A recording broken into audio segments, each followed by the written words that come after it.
Hi guys! For today's video, we're going to tour Boracay, but before our flight, we will visit Big Mart Korean food and grocery located at Phoenix Lanang Compound, here only at Davao City.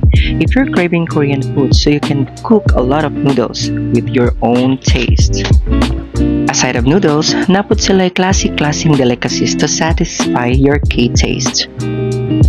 So after that, we will go to the airport for our flight going to Manila. So connected flight should kayo mi guys. From Davao to Manila to Katiklan, we waited for so many hours. So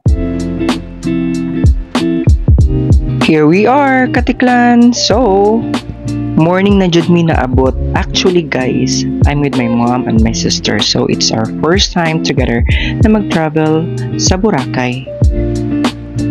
From airport in Katiklan, mo travel na pud ka via land padulong sa seaport, padulong Boracay mismo.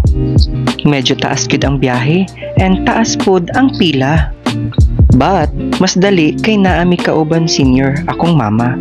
Sumusakay na pud ta og ferry boat padulong jud mismo sa island of Boracay. As you can see, layo pa lang, murag ma-excite ka sa view. Dinhi sa Boracay Island. Here we are na mismo sa Isla Boracay, so mag-travel na pud ta mga 5 to 10 minutes. Padulong sa among accommodation. So makita nimo ilang place, simple lang ilang lifestyle diri sa Boracay. Syempre, isla diba? Pero murag lami kayo mo puyo diri nga side.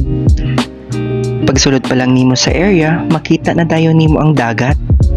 Walking distance lang padulong sa among accommodation. Daghan jud tao no diri sa Boracay. Lingaw pud kaayo. Murag hapit na kita sa atong accommodation dire sa Station 2. So mosulod ta sa ilahang lobby na perti ka cute. Ang among accommodation located siya sa Station 2 Nigi-Nigi. So itur ta mo sa among room. Pagsulod pa lang nimo sa room, hinlo pud kaayo ug naay 2 beds. Syempre, diri ta sa CR tan-awon nato. Kung unsa ka hinlo pud. O diba? So tan-awon nato ilahang terrace.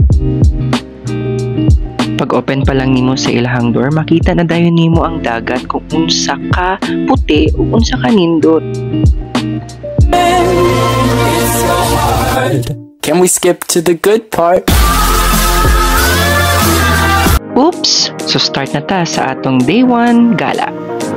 Naglakaw-lakaw sa mi padulong sa Station 2, pero hapit sa daw mi sa D-Mall. Mauni ang ilahang mall diri sa Boracay, which is not typical type of mall na makita nato sa city. Daghan makita nato ng mga souvenir o uban pa, labi ng mga pagkaon na tilawan nato later.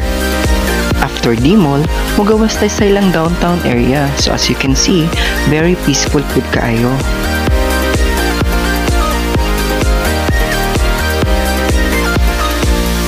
So balik ta, around 3 o'clock sa hapon, mulaag na pud ta padulong sa Station 3. Daghan gihapon makita na mga palitunon na pwede pasalubong ug mga foods labi na ang dagat ug syempre daghan ka makita na foreigner, usually Korean.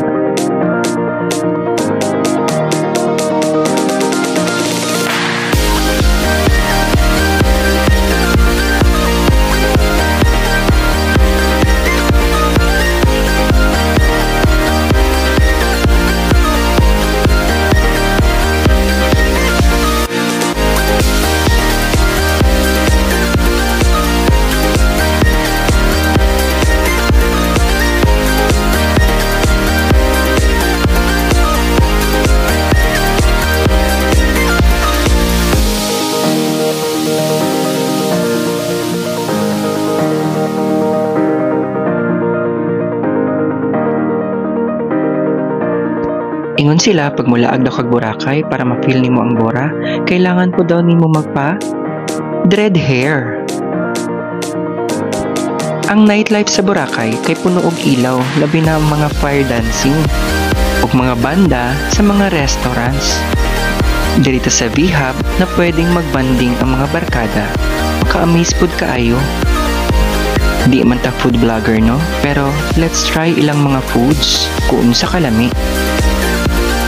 I-try nato ng taco loco kung unsa kalami. Lami gid ay must try. Isunod nato ang ilang ice cream halo-halo nga nasa bagol, daw be. Lami pod. Murag lami naman siguro tanan pagkaon no. So, mao to ang atong day 1 tour. So diri na pud ta sa atong day 2 tour. Early 5 AM walking at the beach going to station 1 na pud mi. Kung asa, pwede ta makapapicture. Dapat sayo kay mingaw pa o dili crowded.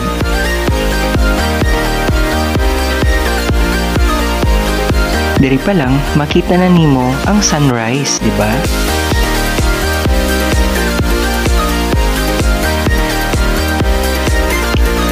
O di ba? Enjoy kaayo ko dira nga side kay ngano ang ilahang water dili kaayo parat. After station 1, mulaag na putag dimol tanaw ta kung daghan ba mapalit ng mga items ug souvenirs.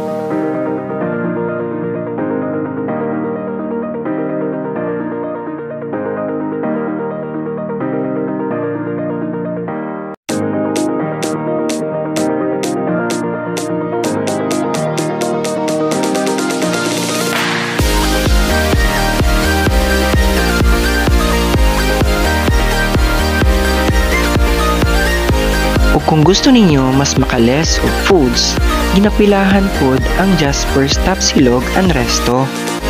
Mga lutong bahay on affordable prices diri lang sa ilang downtown area. O di ba? Puno kaayo.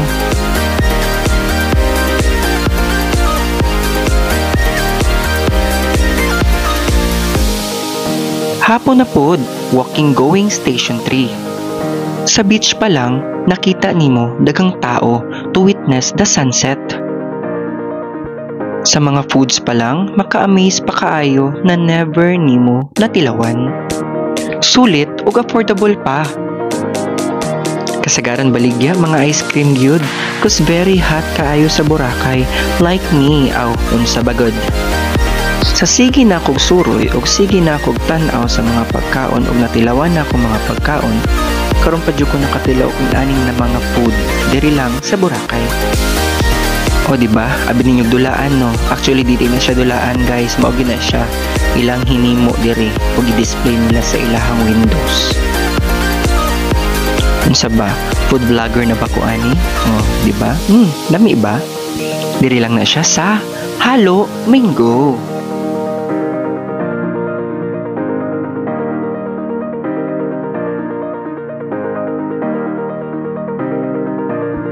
So that's our day 1 and day 2 tour. So it's time to go home. All I can say is sulit jud kaayo ang Boracay experience nako. Murag makaingon ko na Boracay is the place to be.